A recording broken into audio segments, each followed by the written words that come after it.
there, peace warriors. How you doing? Namaste on this rainy day. Yeah, it is truly fall. It is beautiful. It is colorful. It is fresh air. It is rainy, which we need so bad. Yeah, the creeks and the ponds here at Milo Farm are really low. So I'm sure your flowers are dry too, and your landscaping at your house. So thank you for the rain, Mother Nature. The guides and angels come to me with words and expand upon what they want to say about the words and the message they want to give. And the word they gave is postulate today. And what they showed me with this word was twofold.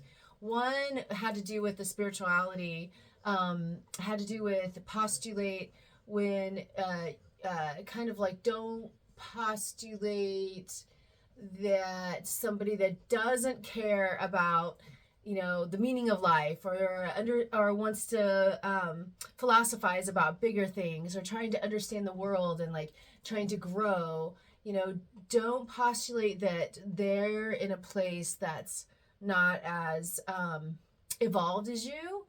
Sometimes people are just meant to get up, go to work, enjoy their video games, enjoy their chili, and sleep a lot, let them be. It's like, don't postulate, like, live and let live is kind of their message. And mainly it has to do with, like, us, like me, that's always philosophizing about life so much that I majored in philosophy and I created this game, Philosopher, where you take turns being a philosopher.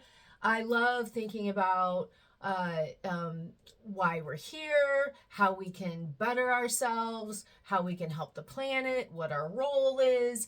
So I postulate those things all the time, and that's kind of what I love in life. But the other thing they came up with or said to me about postulate has to do with this time of year and has to do with like Halloween and hauntings.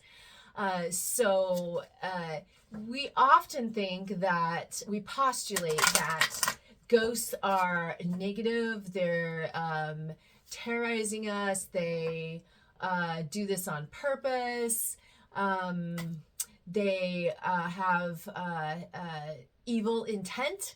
Well, the message from the guides and angels is that to postulate that is not necessarily the way it is. Like, there's all ranges of like entities that are stuck on this realm, ghostly entities. There's some that are very benevolent, some malevolent, some try to help you, some are sneaky and like to move things.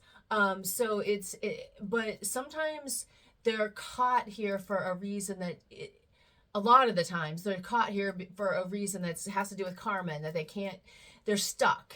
There's a reason that they stay in that house because they're tied to that house. So where they had a bad childhood, a good childhood, they're trying to work things out, or they're in the cemetery because they are tied to their body and they don't want to leave their body, and they feel like they don't want to go to hell. They've had this religious upbringing where it's drilled into them that what they did was wrong or something, and like, so there are good souls, and we can just pray for them and try to release them. And this time of year, we think about them a lot, and we dress up as them, and we decorate our house with them. And it's kind of like we're honoring, the entities that are stuck on this realm. We honor them in kind of like a way of like trying to understand, or trying to like, think of them as, something that's against us. And that's not, that's not the way to necessarily postulate it. So to postulate ghosts around Halloween is an interesting thing that they gave me, that the guides gave me. They just said that there are as many types of ghosts as there are types of people alive right now.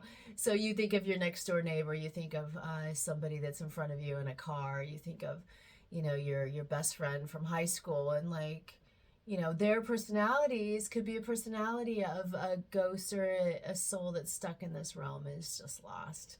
So if we pray and try to release them,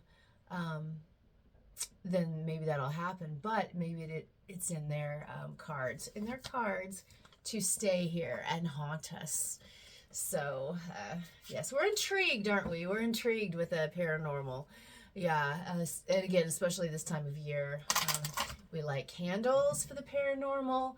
We, have seances. We do all this, and it's kind of fun, but it's also very intriguing. And so, just to postulate, again, the guides and angels want us to postulate that realm this time of year. Okay, let's see what else they have to say with a card. Milo Farm Oracle card that comes with postulate. Family.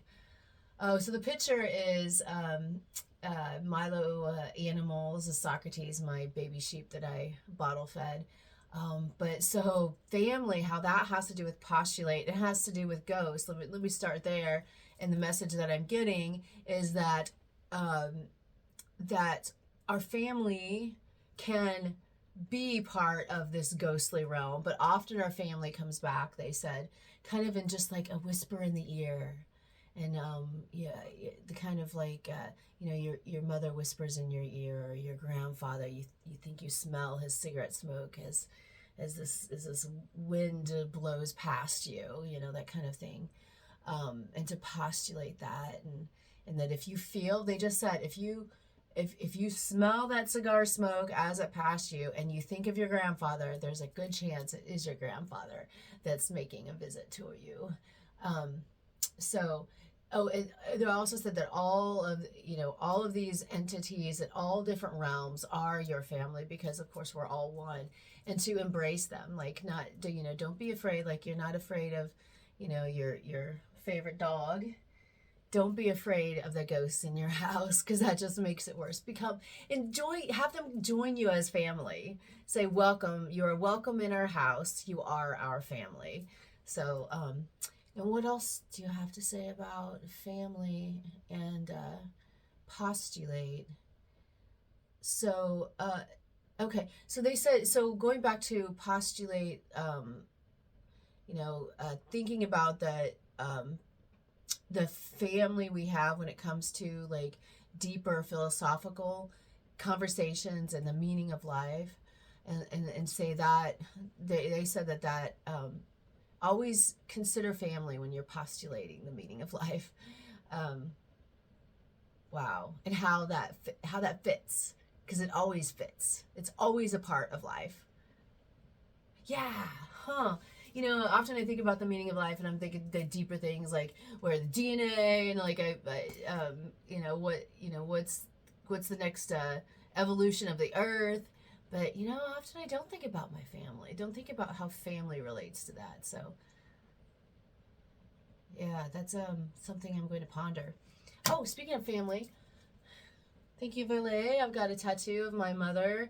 It's also the red tanager. That's the mascot bird for Milo Farm. It represents the magic of Milo Farm. It represents family and my mother and the feminine, balancing the feminine and the love of my heart, like flying into the world.